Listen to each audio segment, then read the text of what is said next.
This week on Arizona Illustrated, a team of volunteers takes to the streets to assist elders. The canyons, mesas, and perennial waters of the Aravaipa Canyon Wilderness. And is this Tucson's next breakout band?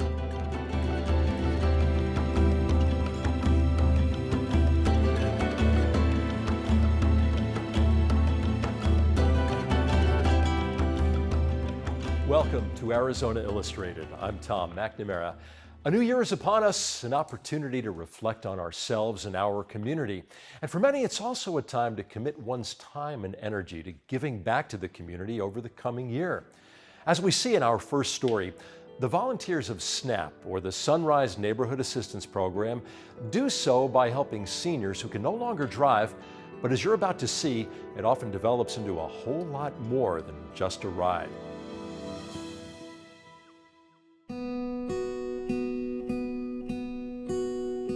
Roland and Ruth Hafer had a long and successful marriage that included a lot of love, plenty of laughter, and many adventures.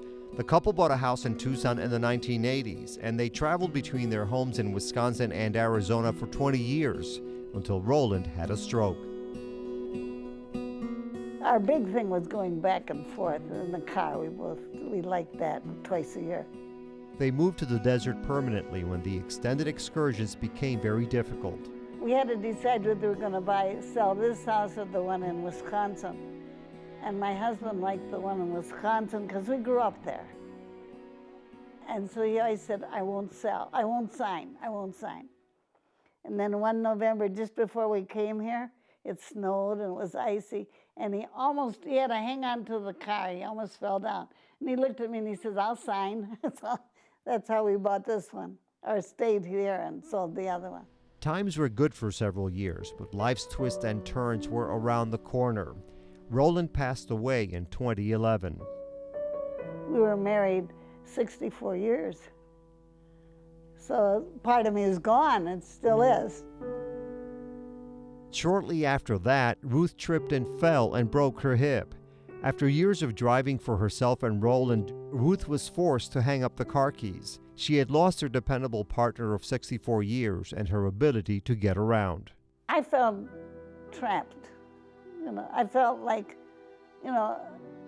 I'd start baking something and then I would need something and I couldn't jump in the car and go get it. I had to learn to think ahead. She says her life has improved significantly since she heard about SNAP, the Sunrise Neighborhood Assistance Program, a not-for-profit organization. The volunteers drive their neighbors to different appointments or take them to the supermarket, for example. When Jan Gingold had to get outpatient surgery, she received some assistance from a helping hand, so Gingold decided to return the favor. She was just great. It worked out great, and I thought, well, I'd like to give back. So I signed up to be a volunteer also.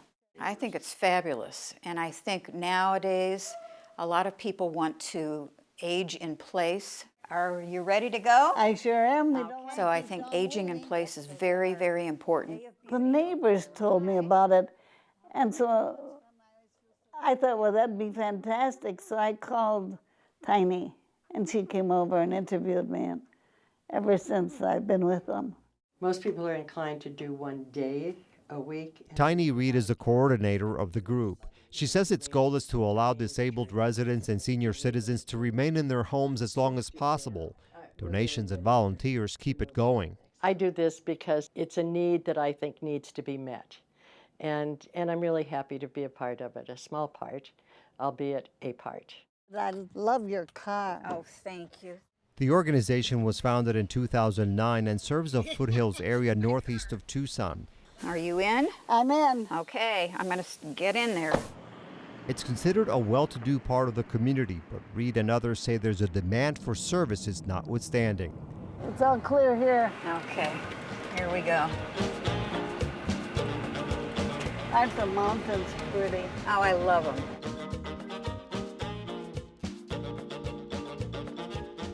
SNAP started out by helping just a handful of clients, but now there are dozens. I enjoy learning where they came from, where their families are, whether they see their families, how often, how they got into their home, when did they move here, and what do they need in order to stay in their homes. All of that is just really interesting and satisfying. Gladys Miller is with Pima Council on Aging, another nonprofit organization. Every community, every neighborhood should have a program. I'm working with a couple of new areas that we're starting up programs in those areas, and they are so excited because of what they see other programs have done, such as SNAP. Oh, there's a handicap spot. handicap, Let's just yes. take that one. Right. On this occasion, Ruth Hafer is getting a ride to her weekly hair appointment at the same Tucson business she's been visiting for years. The Gadabout Salon is just a few miles from her house, but paying a taxi each time she needed to go somewhere could get quite expensive. I think it's super important that people get out of their homes. They're, they have relationships already established. So just because you can't drive doesn't mean that you shouldn't go out and still enjoy your life. And getting your hair done, it makes you feel amazing. When you feel good on the you do look good on the outside, you feel great on the inside. I love her. I love her like my own family. I do. And I know she loves me too. She does. Even though she's already in her 90s, Hafer likes to stay active, engaged, and independent. And like many other seniors around the country, all she needs to age in place right now is for someone to provide those rides. Her secret to being so vibrant? She credits family, friends, and faith. I thank him every day for every day that I get. It's a gift from him. Okay, and then SNAP is right in there. They make life livable, and I don't have to get grouchy or feel sorry for myself. Okay. Thank you It's so been a real much. pleasure. Oh, it's been wonderful. I hope I see you again. For more on SNAP and other stories, visit the Arizona Illustrated page at azpm.org. If you're a city dweller and you're looking to get away from it all, there's a place where water runs through 1,000-foot canyon walls year-round. Wildlife, including desert bighorn sheep and over 200 species of birds, live among shady cottonwoods. And it's only a couple of hours from both Tucson and Phoenix. This is the Aravaipa Canyon Wilderness.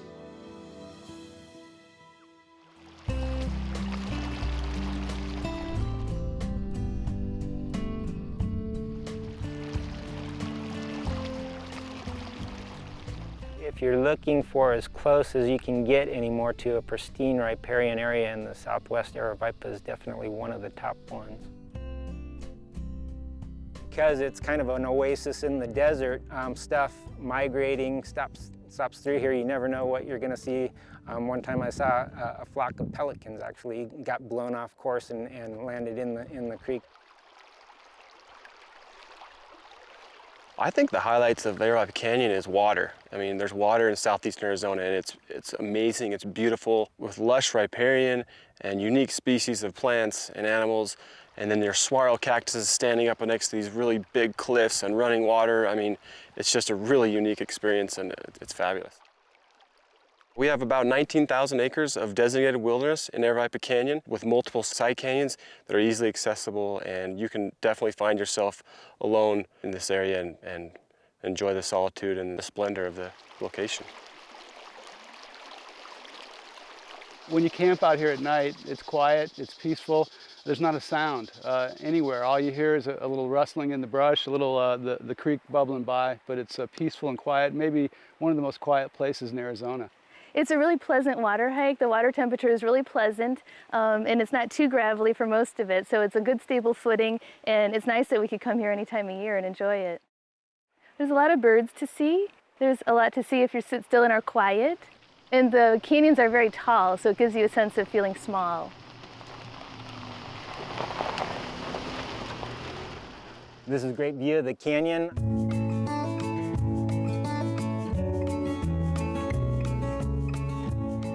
It's a really unique system. This creek and drainage drains three mountain ranges, the Galero Mountains to the south, the Santa Teresa's to the east, and then Mount Graham, the Pinalino Mountains to the northeast.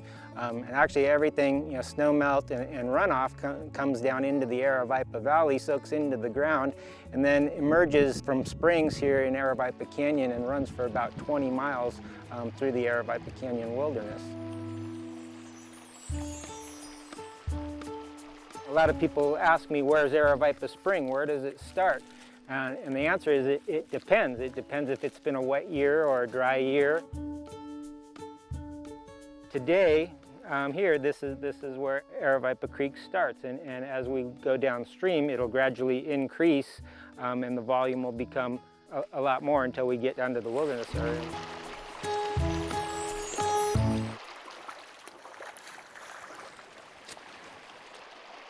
So what'd you find, Stace?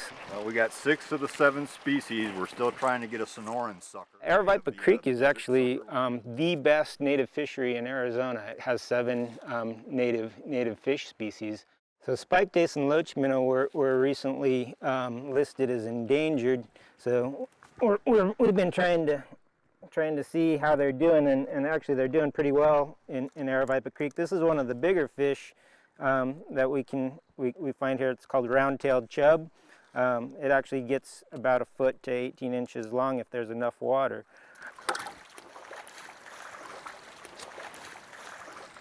This is my first time coming to Arizona, and being from New York, it's quite a drastic difference in scenery and the environment, especially the canyons, really incredible. I'm used to seeing like gorges and whatnot, but the stark contrast between the plants and animals that live down in here near the river and out in the desert, it's very, very striking to me. What are those marks on his back, Mark? Are they, is that some sort of... Well, it's my first time here, and I think it's really beautiful. When I moved to Arizona, I thought, oh, I'm gonna escape all these allergies, but here there's so many plants here, and I wasn't expecting that at all, but I think it's really pretty, and it's very peaceful here as well.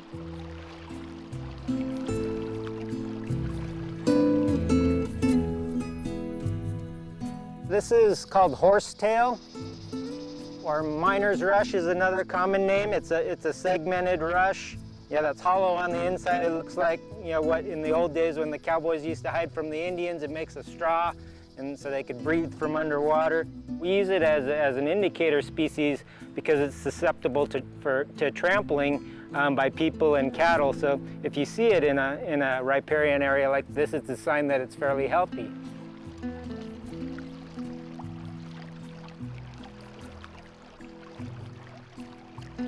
This is a wilderness area, so you know anything can happen.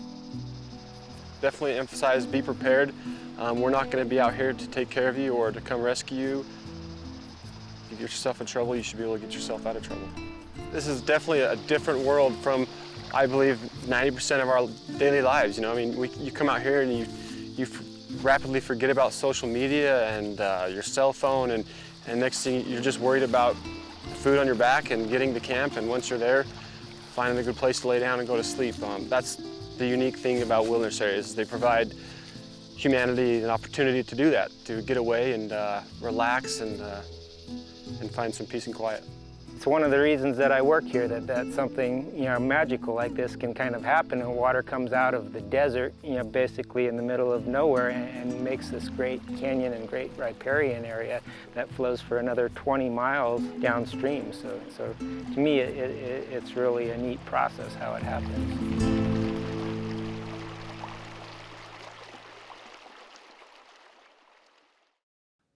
What do the Sons of the Pioneers, Linda Ronstadt and Calexico, all have in common? Well, at some point in time, they were just another music act from Tucson. Our next story features a fairly new Tucson band that's getting a lot of attention outside the old Pueblo.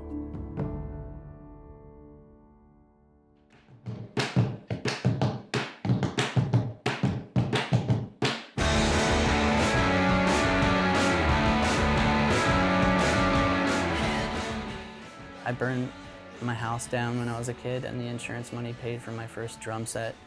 So I started a band like right after that. You know, I was like 11 years old. You're tuned in to 91.3 KXCI Tucson. My name is Matt Milner. This is Locals Only. I'm live in Studio 2A with Prom Body.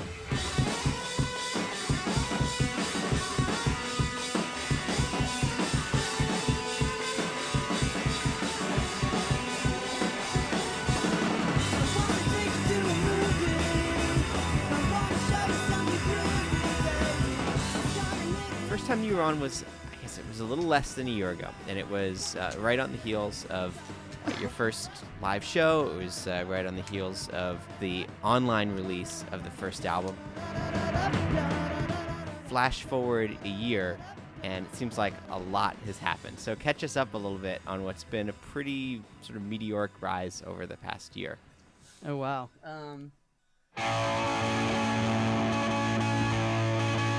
So that first album, most of the Creep the Strange was recorded in the winter in Kansas City in my bedroom.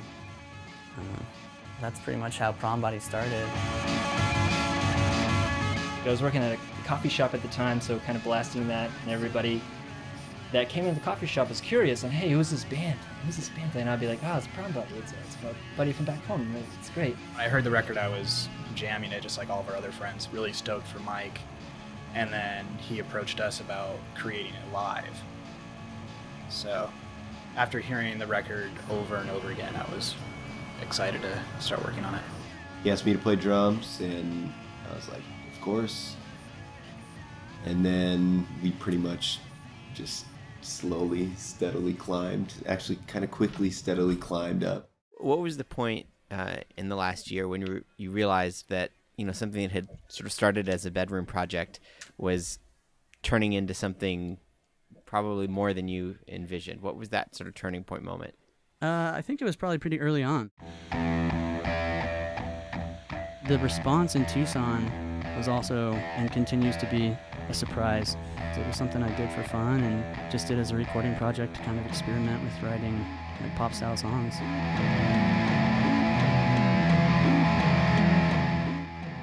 Where did the idea come from to put out not only some music videos, but to, you know, have like a whole series of them that you put out in a short period of time?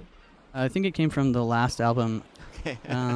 Recorded album, put it out online for free. Didn't really tell anybody. I did everything backwards.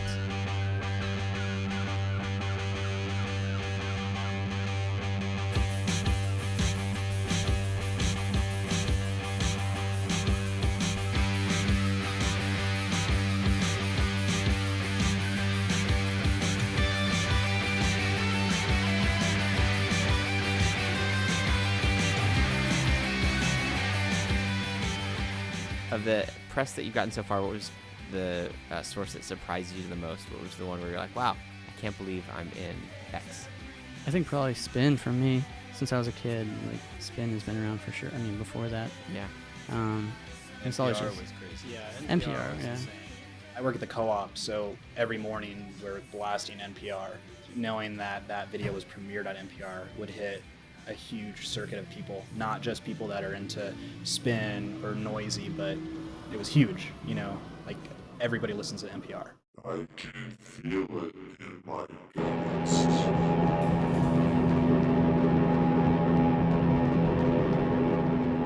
You know, it's really easy with this project because there's a lot of marketability. You know, we dress up, people like to take photos, like there's a lot of media and stuff that I have to use, and there's a really good aesthetic that I've just been trying to hold to, you know.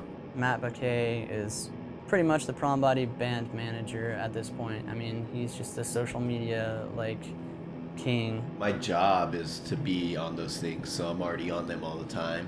It was all a really natural thing for me to, you know, start doing it for Prom Body. It's just made a new account on everything I was already on. You can be as grassroots and off the map as you want, but if you want people to hear your stuff, like they're looking on the internet for music, they're on Facebook, might as well go where they are.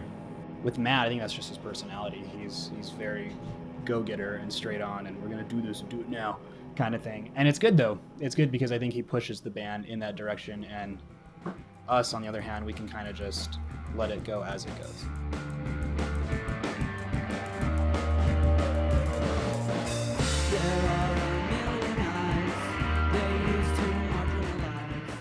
People who've been in a lot of bands, they know that it's hard. They know that it takes more than great music and a great show to necessarily get, you know, some degree of like national acclaim. But that being said, I think that if there's any band in Tucson right now that has a chance of breaking through to a national audience, I think that it's these guys. And, you know, if that happens, I think it'll be well deserved. The more I focus on the future, I feel I could be deceived by the illusion of what success could bring, and that itself is it's an illusion. So I have to focus only on what's going on now. As always, I'm really grateful that you came down tonight, and I'm very excited for the new album. Very, very proud to have you guys representing Tucson out on the road. Thanks, Matt. What are the sort of basic details for the release show tomorrow? It's at Topaz. Topaz, doors at 7, music starts at 8. Yeah, it's going to be awesome. People are going to go crazy. Music in general is what I've always known I wanted to do. And I dropped out of high school. I never went to college. I've been working whatever jobs since I was like 15 just to pay bills so that I could play music.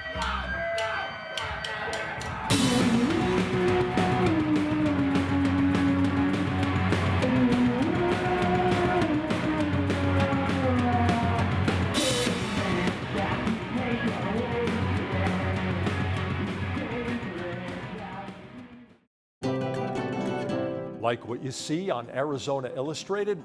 Visit our webpage at azpm.org to watch and share videos from this episode. You'll also find stories from future programs, an easy way to submit your own story idea, an archive of past episodes of Arizona Illustrated, and you'll find everything you need to stay connected with public broadcasting in Southern Arizona. azpm.org. And now, folklorist and longtime Southern Arizonan Dr. Jim Griffith enjoys a sweet and tasty New Year tradition, Bunuelos, from the vault.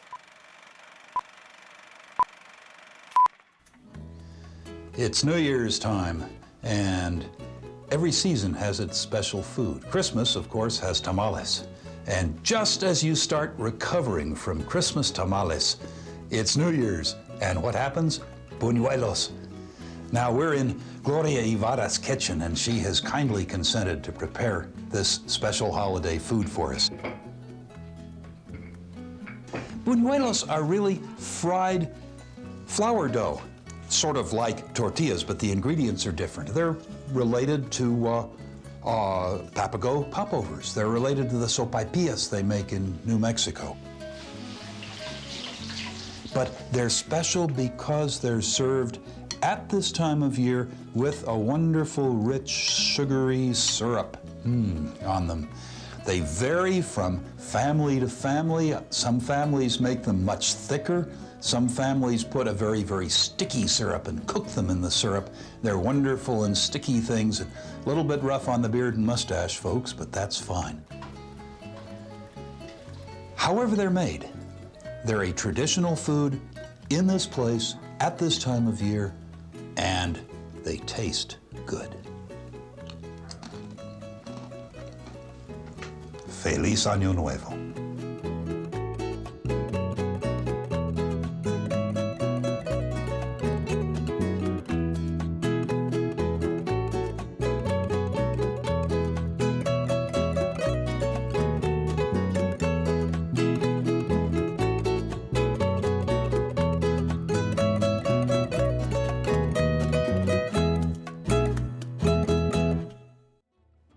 Thank you for joining us here on Arizona Illustrated.